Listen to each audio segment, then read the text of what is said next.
अध्याय 4 लिखिए, लोकतंत्र किस तरह उत्तरदायी एवं वैध सरकार का गठन करता है। उत्तर लिखिए, लिखिए लोकतंत्र, लिखिए लोकतंत्र एक उत्तरदायी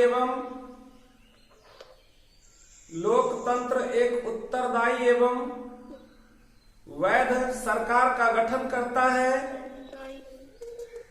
वैध सरकार का गठन करता है, वैध सरकार का गठन करता है। इस बात की पुष्टि निम्नलिखित तर्कों से हो जाती है। डैश देकर के नीचे लिखिए एक पॉइंट। लोकतंत्र में लोगों को चुनाव में भाग लेने और अपने प्रतिनिधियों को चुनने का अधिकार है, चुनने का अधिकार है।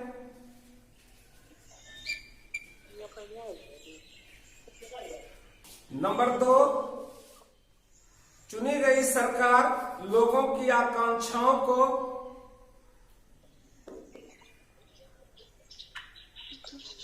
पूरा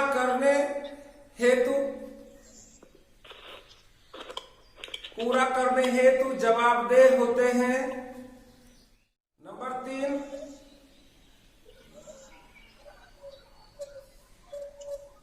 चुनी हुई सरकार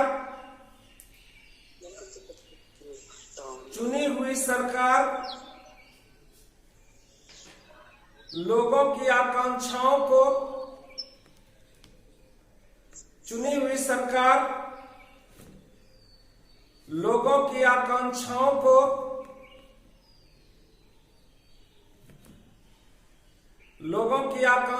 को पूरा करने हेतु जवाबदेह होते हैं। पैराग्राफ चेंज इस तरह लोकतंत्र उत्तरदायी एवं वैध सरकार का गठन करता है। क्वेश्चन लिखिए, लोकतंत्र किस तरह आर्थिक समृद्धि और विकास में सहायक है। देखिए लोकतंत्र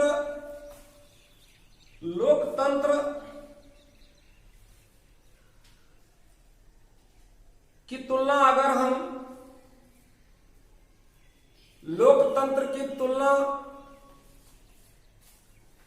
अगर हम तानाशाही शासन,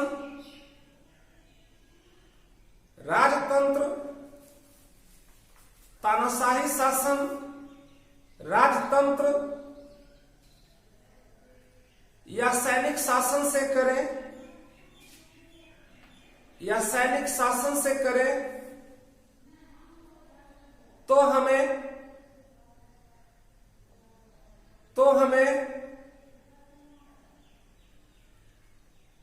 इस बात से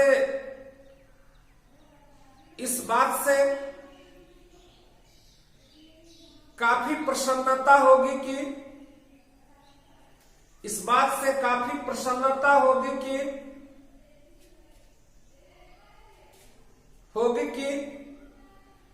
लोकतंत्रीय शासन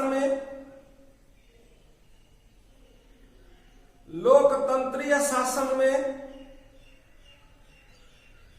आर्थिक विकास और आर्थिक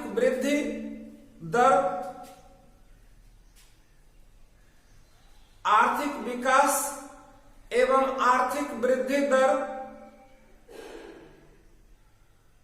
अपेक्षाकृत अधिक है, क्योंकि लोकतंत्रीय शासन पद्धति में लोकतंत्रीय शासन पद्धति में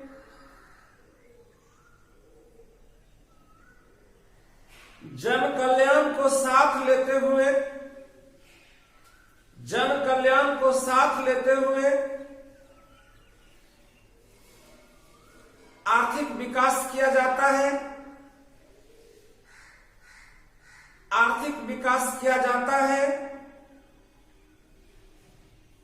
जबकि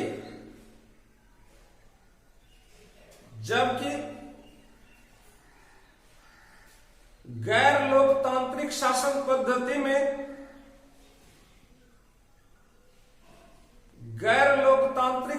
पद्धति में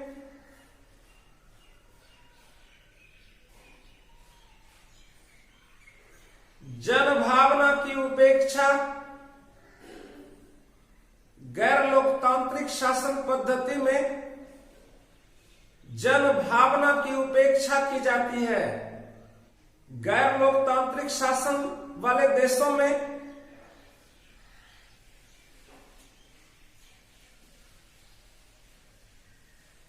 विकास दर भले ही सर्वाधिक हो, परंतु ये सकारात्मक और विश्वसनीय नहीं होते हैं। क्वेश्चन लिखिए,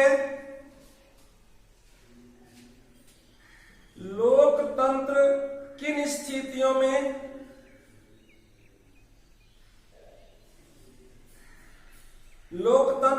स्थितियों में सामाजिक विषमताओं को पाटने में मददगार होता है और सामंजस्य के वातावरण का निर्माण करता है। लेकिन लोकतांत्रिक शासन पद्धति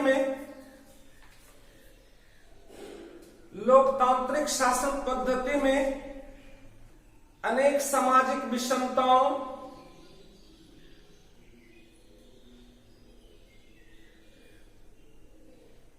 को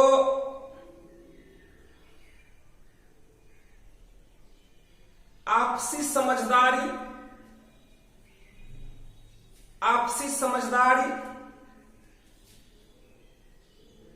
एवं विश्वास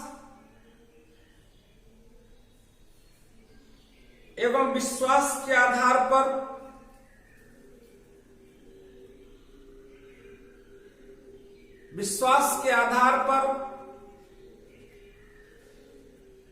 पाटने में मददगार होता है।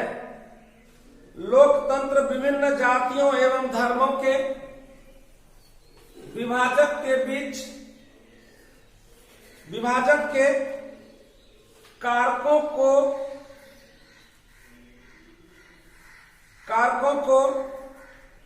कम करके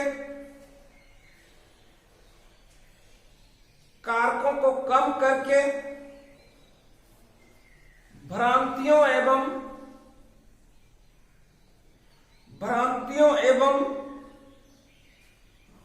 वैमनस्य को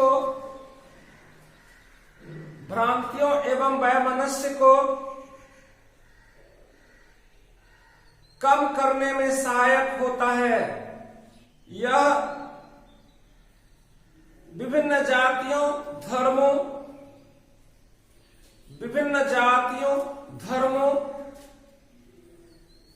एवं संप्रदायों के बीच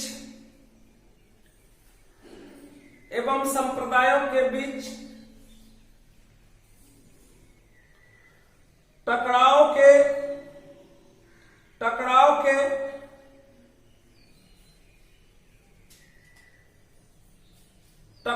के हिंसक वातावरण को विस्फोटक होने से बचाता है। इस तरह लोकतंत्रीय शासन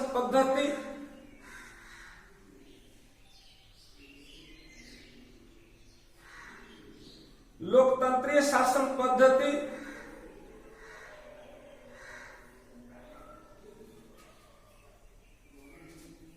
लोगों के बीच लोगों के बीच पनप रहे वैमनस्य,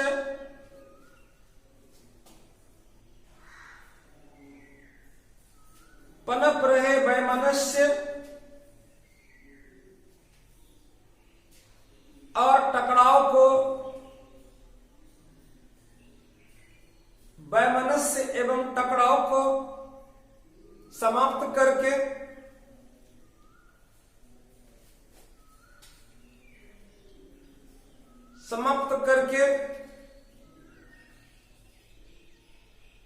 समरूपता लाने का प्रयास करता है। क्वेश्चन लिखिए, भारत में लोकतंत्र के भविष्य पर प्रकाश डालें। भारतीय लोकतंत्र की जड़ काफी गहरी और बेहद मजबूत है। प्राचीन भारत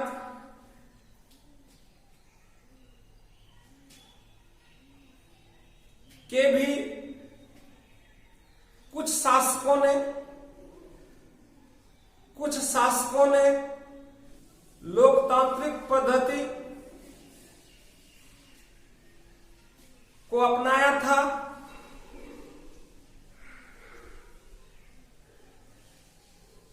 तब से लेकर आज तक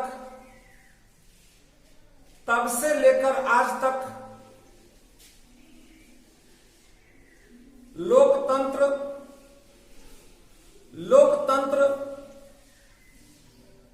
निरंतर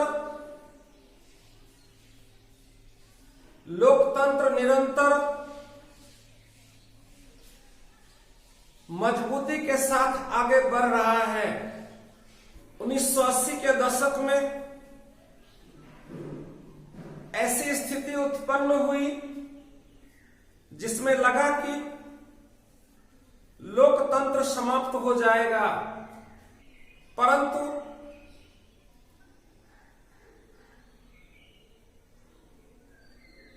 लोकतंत्र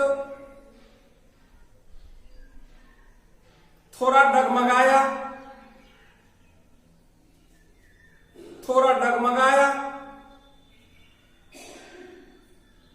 परंतु संभल कर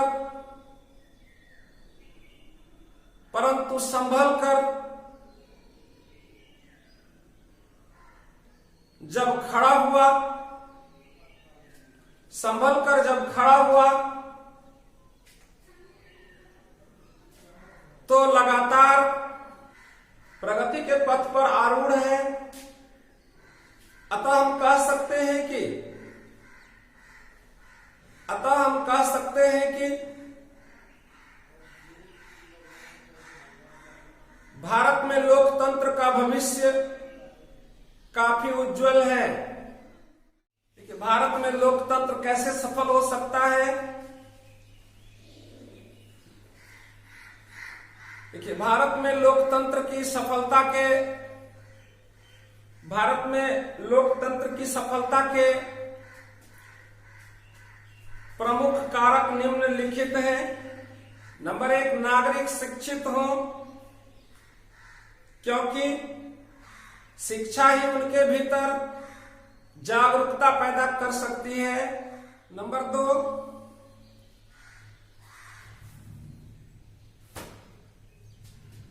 लोकतंत्रीय आस्था होनी चाहिए। लोकतंत्रीय आस्था, पॉलिटिकल फेथ, डेमोक्रेटिक फेथ, लोकतंत्रीय आस्था होनी चाहिए, क्योंकि जब तक लोगों में लोकतंत्र के प्रति आस्था और विश्वास नहीं रहेगा,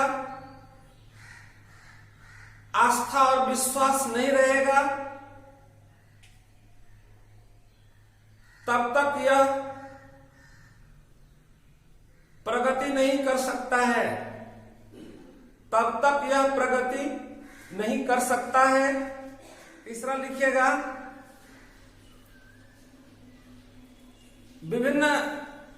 विभिन्न राजनीतिक पार्टियों के भीतर, विभिन्न राजनीतिक पार्टियों के भीतर और लोकतंत्रीय संस्थाओं के अंदर आंतरिक लोकतंत्र होना चाहिए।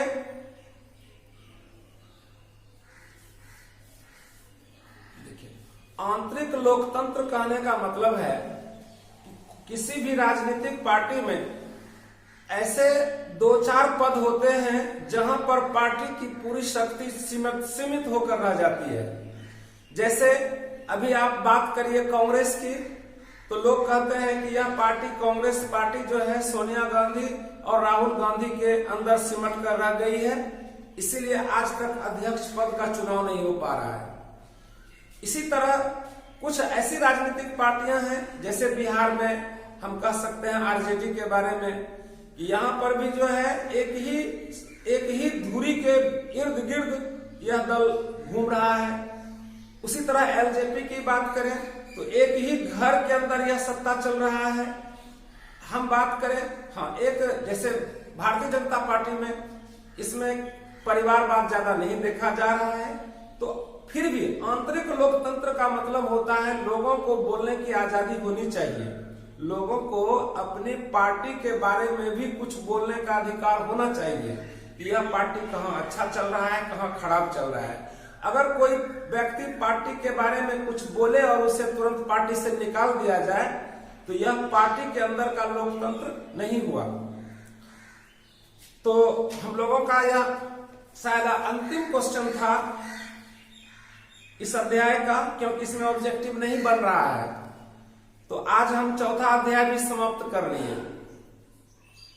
ठीक, आज चौथा अध्याय समाप्त हो गया। इस तरह से हम लोगों का लोकतांत्रिक राजनीति समाप्त हो गया। और एक बात याद रखिए, जैसे हम बोल रहे हैं कि साइंस विषय को, कुछ लोगों का कहना है कि साइंस विषय को पीछे पढ़ेंगे तो सिलेबस हम लोगों का इतना छोटा नहीं है कि हम 2-4 महीने में मैथ, फिजिक्स, केमिस्ट्री, बायो सब खत्म कर लेंगे। इसीलिए हम लोगों को थोड़ा थोड़ा भी कम से कम अब चलना होगा मैथ और साइंस लेकर के। ठीक है, इसके लिए आप लोगों को मानसिक रूप से तैयार होना होगा। और कुछ बच्चों की शिकायत आती है कि सर हमारे पास एंड्रॉयड सेट नहीं है, हमारे पास स्मार्टफोन नहीं है, हम क्या करें। तो सवाल है कि हम अगर मान लीजिए अगर हम रुक जाते हैं तो 1-2 के वजह से तो पूरा सिलेबस रुक जाएगा ना। आप लोगों को हम ये नहीं कहेंगे कि तुरंत एक स्मार्टफोन खरीदिए। जो चीज बताएंगे, आप गाना सुनने के लिए अपने साथी की तलाश कर लेते हैं। क्या क्लास का वीडियो शेयर नहीं कर सकता है कोई? इसीलिए आप लोगों को वीडियो शेयर करें। आप व्हाट्सएप ग्रुप से जुड़िए, आप यूट्यूब पर जाइए और पीटीपी क्लास का सारा जानकारी लीजिए।